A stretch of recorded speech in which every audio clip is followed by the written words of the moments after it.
Hey, how you doing? Good morning, good afternoon. Welcome to another time here. Welcome to another time at the book club. That's what we get to do here on Sunday afternoon. Uh, we're doing a book, reading through our sixth book in the series, and it's the Good Life. That's what we have ourselves reading into at this point in time, and it's the good life, and it's a 85 plus year study through human development to see what it takes to have a good life, what it takes to have a happy, healthy, enriching life. So we've been reading through this since July, and we finished chapter 3 last Sunday. So today we're going into chapter 4 of the book. The title of chapter 4 is Social Fitness. How to be fit, socially speaking. When we talk about fitness, typically the common thing we talk about is physical fitness. But fitness, it's also involves every area of our life, right? You can talk about someone being financially fit, someone being emotionally fit, someone being mentally fit, someone being spiritually fit. So all of those are important, and they add up, to our maturity and our ability to live a healthy, rewarding life. So we're looking at the social part of it and how it affects these other areas of our life. Typically, most of the fitness we're talking about takes place on the inside of us. It's more like currency that takes place on the inside of us. When you talk about social fitness, then our ability to use the local currency on the inside of us with other people in a social setting, right? It's our ability to handle interpersonal relationship, is our ability to engage other people, either by creating relationships or by maintaining one. So that's what social fitness is all about. And we're going to be looking at this from different angles. And this promises to be an exciting topic. And it's probably going to take us more than 5 sittings to do this, because, they just different angles look at this from.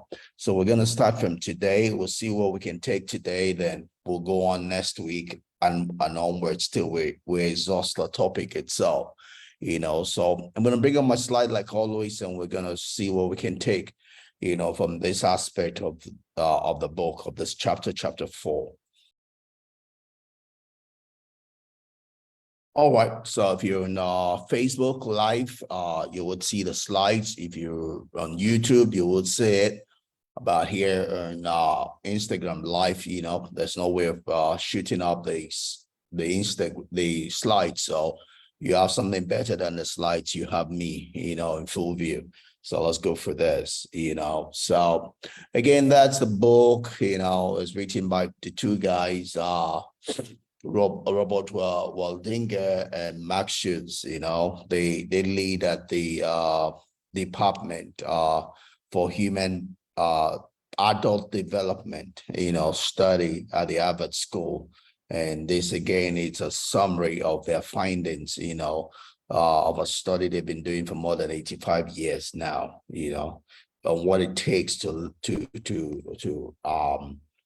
develop right, to grow right, from adolescence going into old age, till death, how to engage life rightly, to get the best benefit out of life. So that's what we're looking at. We're looking at their study and the results of their study and seeing what we can learn from it, So that's what we're going to do today. Again, we're looking at social fitness. That's what chapter 4 of the book entails, and we're going to bite into it bit by bit. The quote that the book starts with, is one by John Steinbeck, and it says, "A sad soul can kill you far quicker than a gem." Your emotional state can kill you faster than a gem would. Lack of sleep will kill a person faster than lack of water or food, right? If you don't sleep for a certain period, you're more susceptible to death and faster than, lack of food or water will. Again, lack of sleep, leads you to depression, mental sickness, and the state of mind, affects every area of our lives, so but when we're socially fit, it helps us, to be in the right state of mind. It helps our emotional fitness. It helps our spiritual fitness. It helps our psychological fitness. It helps even our physical fitness also. So it's just that important, because in our relationship we exercise every part, sector of our life, just to make them work right. So I will see that as we go along. So one of the most important things that matters in life, obviously, is relationship, and that's what social fitness is about: is ability to create and maintain, relationships in our lives. And we've said from the study, the result of the book says that, what helps us to live a rewarding, enjoyable, satisfying life is having the right relationship, the right quality relationship. It's not just having the relationship, but having quality relationship. And our ability to have quality and right relationship is the extent to which we are socially fit to have same, right? Human beings are inherently social creatures, and forming deep, meaningful connections with the people around can greatly fulfill our basic need for longing and social intimacy, right? We're looking for meaning. We're looking for a sense of belonging. We're looking for social intimacy, being close to someone, an idea, or grouping. And our ability to relate helps fulfill that part of our lives, and gives us quality relationship. Again, the summary of the study of the whole book, says that what is that positive relationships, keep us happier, healthier, and help us live longer, period. People live longer, they live healthier, they live happier when they have the right and quality relationships in their lives. It's more than medicine. If we can get that to our relationships right, it will help us, to live right, to live long. So it's not just about even the length of life, but it's the width of life, have the right experience of life, so that does help us, when we have the ability to even do it, right? So social fitness, is so you to, just like for me to be physically fit, you have to exercise, right? I have to exercise those muscles. I have to use it. And the same thing goes for social fitness. It comes by use. It comes by practice. You talk about, and that goes with what we call the law of use. The law of use says that the more an association, is used, the stronger it becomes. The more I exercise myself in the area of relationship, the more my ability to relate becomes, and there's the opposite to it called the law of the law of disuse. It says that when I don't use a thing, I lose it. It becomes weak, or I lose it. It dies. It either becomes weak and die, and possibly dies. So for me to grow my social fitness, it means that I have to exercise myself in creating and maintaining relationships. That's important. So social fitness is simply the ability to create and maintain healthy relationships. It's not just about maintaining relationships, but it's the healthy relationships, because it's easy to just create relationships itself, right? And that's not social fitness, because people are ready to use us. People that are not healthy, do not have social fitness, expose themselves to be used by others, right? To be abused by others.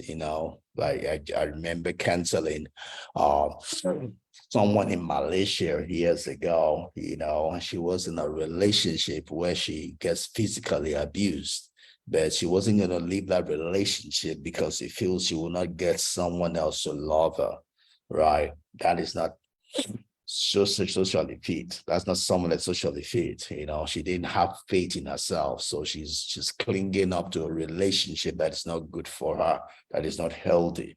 No, that's not being socially fit, right? It's the ability to create and maintain healthy and life-giving, rewarding relationships, not just relationships, right?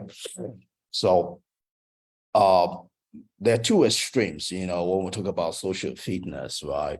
You can be in a relationship where you allow yourself to be abused, or you're not able to relate, in a social setting, because you're shy, or because you have what we call social anxiety. That's on the low end. There's also a place where you're narcissistic, right? You're always wanting to be a win-lose. You don't know the place of win-win. Social fitness, the ability to engage others in a win-win or no deal relationship. Although unlike being shy and social anxiety, it's a lose-win relationship. Narcissism is a win-lose relationship. You always want to win. Those are extreme, no good hands. The place of balance, the place of being socially fit is a place where you're looking for a win-win relationship. It's not just about you, it's about the person you're relating to also. It's not just beneficial to you, it's also beneficial to the person you're relating, or persons you're relating with also. So it's not narcissism we're talking about. It's not being shy or being socially anxious we're talking about. It's about being in a relationship, where everybody's strength is being utilized. You're being a blessing, and you're also allowing yourself to be blessed. There's also what we call the niceaholic, or niceaholic, right? A place where you feel like you must always be nice to other people. It's in that same realm of being shy, in that same realm of being social anxious, because you're not sure of yourself. You always want to please other people, even at the detriment of your own self. That is not what we're talking about. That's not social fitness, right? Social fitness is coming into a place of a win-win or no deal relationship where you're confident of yourself, but you're not using the confidence of yourself to abuse or oppress other people, but rather to bless them, to increase them, even as you allow yourself to be increased by them also, right? That's what it means to be socially fit, right? So it is a measure of the strength and quality of our relationship and social interactions. That's what it means to be socially fit. It's to the extent to which we're able to have a good quality and right relationships, right, and social interactions, right. So social fitness, it comes through practice, like we said, it's a muscle, just like physical muscle. It's a muscle. It comes by exercise. It comes by doing it, and that's how to overcome being shy. That's how to overcome being socially anxious. I used to be incredibly shy. I used to be incredibly socially anxious, but I've become who I am by exercise, by practice. Like I like to say most of the time, I was not born this way, right? To be this confident standing in front of the camera and talking to you. I was not born this way. This wasn't who I used to be years back, but I've become who I am by exercise. I've become who I am by practice, right? I'm this confident because I do it over and over. I've exercised this muscle in my life, that makes me then socially fit. I've developed social muscle by exercise. Wow, this is not my natural disposition. This is not what I would naturally do, but I've grown to do this because I've practiced it, right? I've made mistakes, and I'm getting better, and I'm still getting better. I'm still growing, right? I'm still getting better. I'm still learning, I am an introvert. I'm not one that's going to be, I don't gain my strength by doing this. I gain my strength by just being with myself, right? But that's not social fitness, right? Social fitness is not about uh, reveling in my weakness, right? It's about reveling in my strength, right? And seeking growth, seeking to be better by using my strength, not using my weaknesses as an excuse, right? So so the more you practice, or exercise uh your social being or your social muscles, the stronger your relationship will be, just as simple as that. You get better doing this, but it comes by practice. It's not just by reading, you got to do it. That's how you get better at doing it, So social fitness enables you to maintain, there's a lot of benefits to this, as I read it, it's been talked about in military circles, it's you need it. You need to be socially fit, to be a soldier. You need to be physical, socially fit to do about anything in life. It has benefits for your mental health. It gives us higher levels of mental fitness, performance, and helps our ability to be resilient. Like I got to teach, from a scriptural standpoint. Elijah, spent a lot of time alone, during a time of famine, such that it was easy for him to become depressed, when a woman threatened him. This was the same one that used to call down fire, but just because a woman said it was going to kill him, he became depressed. It was already at that edge. When you spend time alone and you don't know how to relate with other people, your resilience is reduced. You're not able to face life itself. There's something about us that grows when we relate with other people. There's a sense of what's becoming stronger, mentally, social, emotionally,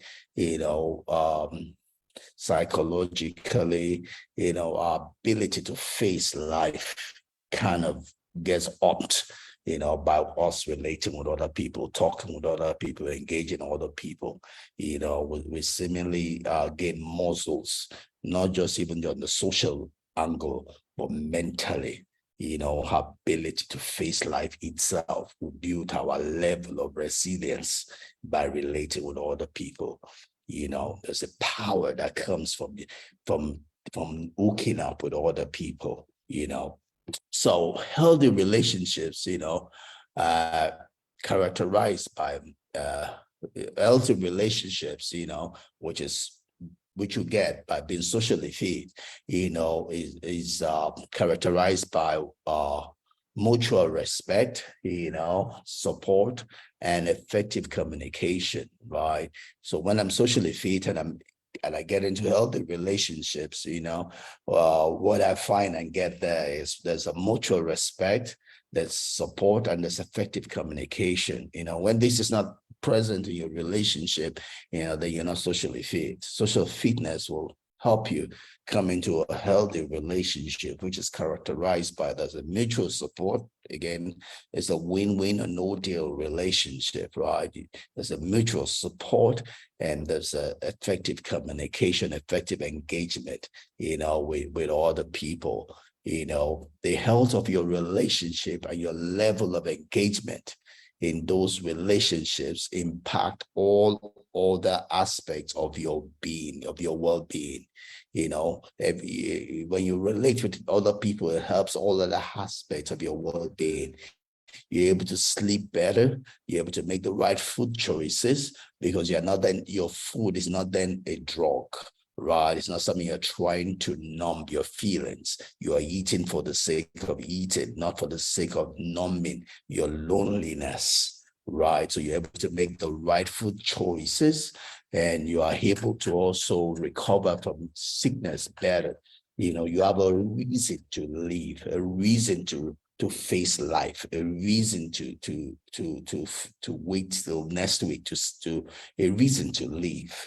Our reason for living comes from our interactions with other people. We tend to want to live for other people. And for me, I say that all the time, right? And I'm living for my children, I'm living for my wife, I'm living for my siblings, I'm living for my parents, I'm living for the people my life is impacting and will impact. I'm not just living for myself. If it's just for myself, might as well go home to heaven. But my reason for living goes beyond myself. It goes into the reason, the impact my life is having on other people, right? So because I'm then able to relate with other people, I have a reason to want to live another day, want to live another hour, want to live another minute, want to have a reason to live another second. So then that's what social fitness does and brings to you. So if you to be able to know how socially fit you are, you need to be able to reflect in your life. In what way is your life affecting other people? In what way are you able to create relationships? Are you able to maintain the relationships you have? Or you're always breaking relationships, right? When you have loneliness in your life, then you're not able to have a mutually beneficial relationship. You're probably altering yourself to relate with other people, like the lady from Malaysia example I gave. She's staying in a relationship that is not healthy for her, a relationship where she's physically abused.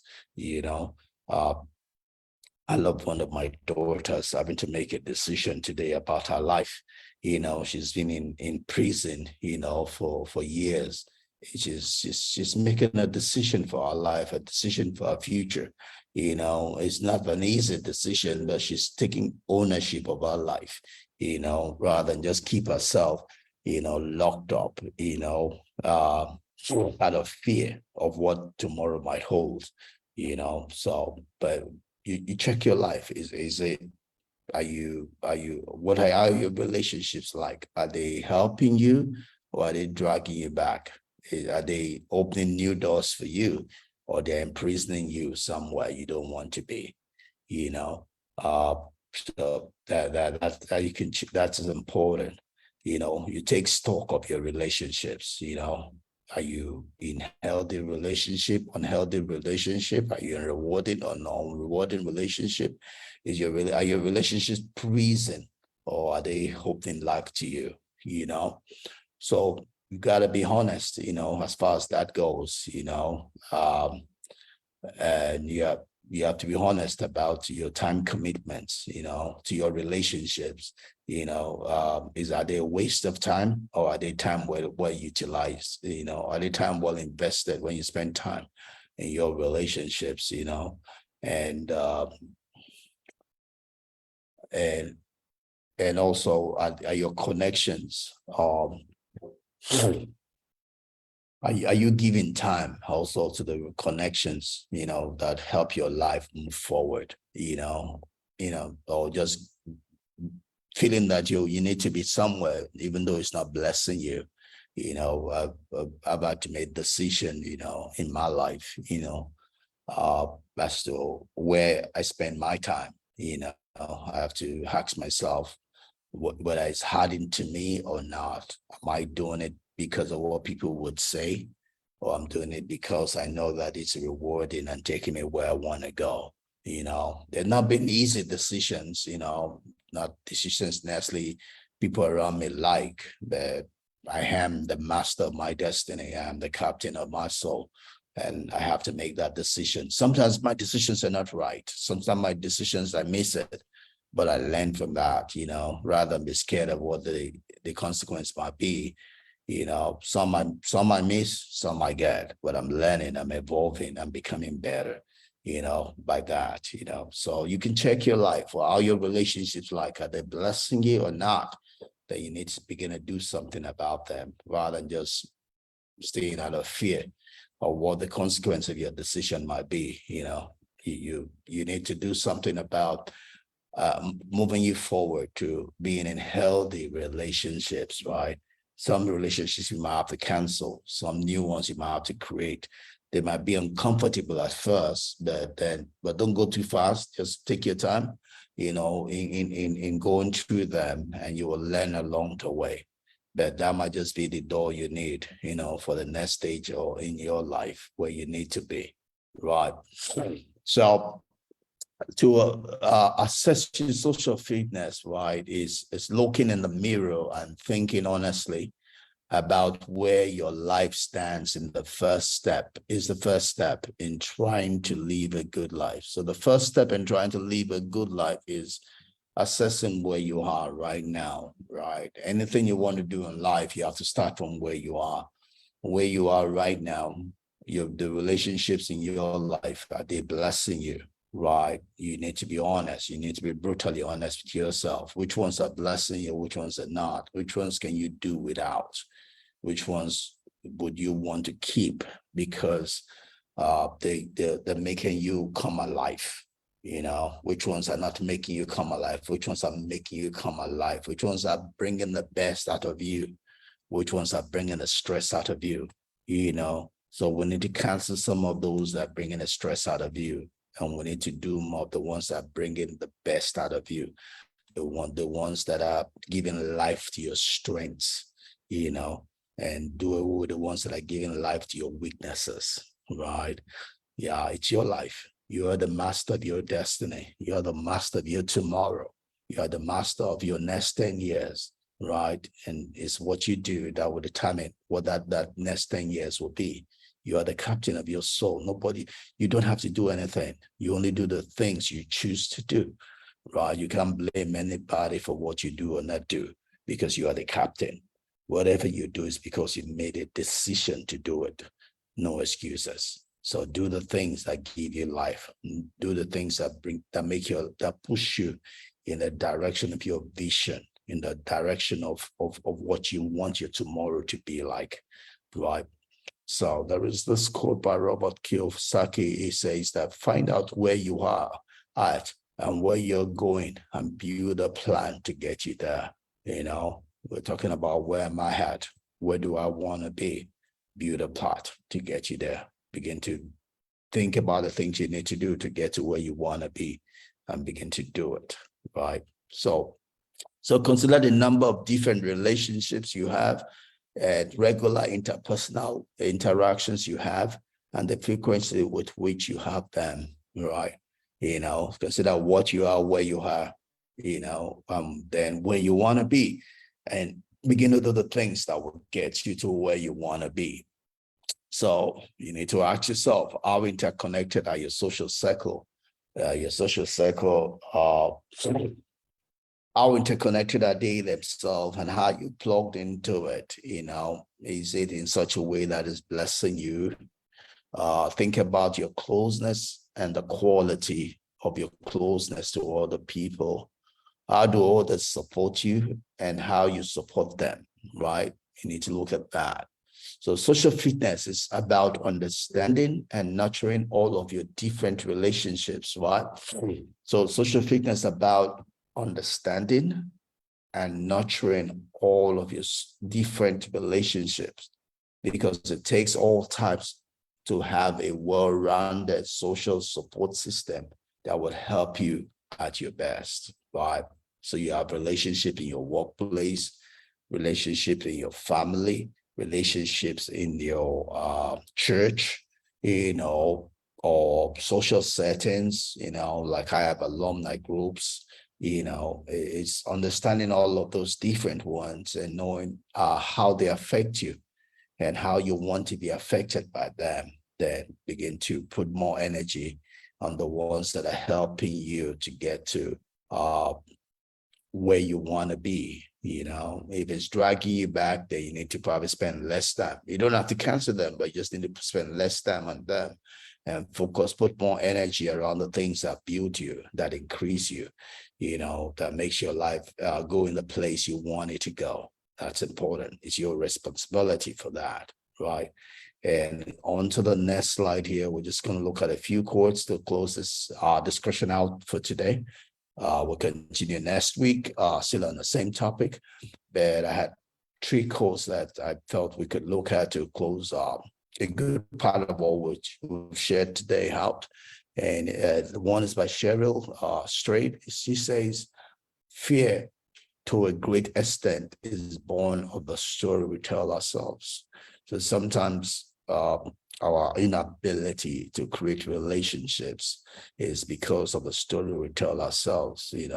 We first of all, we talk ourselves down. We talk ourselves that we're not worthy of some of those relationships. We talk about ourselves as to what might happen, not happen, when we get into those relationships. And a lot of those stories are not true, right? They're just superstitions or fears that we need to test. Sometimes they might be true, but sometimes we need to test some of them. It's not as if we just go testing it with our 2 feet. Let's put 1 foot down. If you don't find the floor, don't take the second one there, but we need to test the boundaries around our lives, and rather than just thinking that the prison door is not open, why don't you try opening it? Maybe it's been open all this while, but you just didn't try it, so don't let fear rule your life. Let faith rule your life. If there's a relationship you think you need to be in, well, test the waters with 1 foot. You don't have to put your 2 feet there. See if you can find the floor. If you find the floor there, maybe you can bring the second feet in, the second foot in, that don't let fear rule your life. Don't let fear rule your relationships, right? Even when I got married, I'm not, again, like I said, I came from being an introvert, and I still am an introvert. My basic personality doesn't change. I know some people don't believe that, because I could really be outspoken, in some circles. So some people don't believe that. But reality, being an introvert or not an introvert has nothing to do with whether you're outspoken or not. It's just the way we build our energy. We don't get our energy by being with other people. We'll get our energy in solitude, right? In solitude. So I crave for solitude. I can enjoy my time when I'm with people, but I only have so much body counts. I need to go to solitude to get energy back, that I've had to build relationships by, fighting some fears in my life. I had fears even when I got married to become intimate with my wife. And we've grown that. We have 25 plus years married today, and we're still breaking barriers, just to get more intimate, know each other more, trust each other more. You can't let fear rule your life. It's gotta be by faith. If you're gonna build, you're gonna be socially fit, you gotta use faith. Fear won't help with social fitness. Fear will imprison you. Will that make you a narcissist, or it will make you someone who is shy, someone who is socially anxious, someone who is a niceaholic. You got to come to a place of faith, a place of believing in people, right? Not everybody's what to be believed, but at least you can give them that benefit of doubt for the first time until they prove themselves otherwise. They know where to put yourself. But just starting out with fear will probably imprison you, won't release you. There's life out there, and it comes by faith, by trusting in other people, believing in other people. Obviously, like I say again, you don't have to do with your 2 feet. You can try 1 foot at a time, find the floor before you move the second one in, So the other quote is talking about loneliness, which we're going to be looking at further on in this chapter. Says loneliness kills. Loneliness is what you get when you're not socially fit, when you're not able to create a relationship and you're not able to maintain your relationship. You become lonely. I'm going to talk a lot about this, and loneliness kills people. Loneliness is what drives people to the depression, inability to communicate to others the things that are important to you. You feel lonely, and loneliness is subjective. It's not reality. It's just a state of your mind, right? Nobody's really lonely, because nobody's ever really lonely, because the first person you have to be with is yourself. If you know yourself, you prize yourself, you can never be lonely, because you always be with yourself, So nobody's ever really lonely, but it's a mind that makes it so, right? So it is subjective. It's a mind thing, right? And when your mind says that you're lonely, it can kill you. Is the reason why people commit suicide. Is a reason why people get involved in things that are detrimental to their health and to their being. So loneliness kills, right? It is as powerful as smoking, right? Loneliness is as powerful as smoking, right? It has the power to kill you, like smoking itself. And or alcoholism or drug of any type, right? Loneliness kills. So loneliness is detrimental. That's important. Why we all need to be socially fit, to defeat loneliness, and like we said, relationship keeps you living longer, happier, healthier, and that's what you can get, by being socially fit. And lastly, looking at it, Kechuku Joseph says, operate from your strength and not from your weakness. Everyone has weaknesses, right? Just like I say, one of my workers who's always thinking about what can go wrong is negative minded, is problem minded, right? We know the problems are there, right? But we don't want to focus on the problems. All we want to focus on is a solution. How do I get by? Don't tell me what I already know. Tell me what I don't know. Let's focus on how to solve the problem, not focusing on the fact that there's a problem. The problems are there. They'll always be there, right? What makes you live life to the fullest is your ability, to overcome the problem, to think above the problem, to live above the problem, to write the problem, not to be reading about the problem, and that's what social fitness is about, life has its problems, if you focus on the problems, that's all you'll get. But if you focus on how to solve the problem, you'll get something bigger than the problem. You'll get a solution. You will live life to the fullest. And that's what this is all about. That's what we're trying to study as we go through the book, The Good Life. That's the whole essence of our discussion, our time together here. And I just hope you learned something, you got something, from this engagement. That's all I got, we'll be back here next week, Sunday, God willing, and we'll take the second part, in chapter 4 of the book. So looking at social fitness. All right. Till then, have a good week ahead. God bless you. Enjoy your week. Maybe a victorious one for you. And see you here again next Sunday, God willing. Bye-bye. Shalom.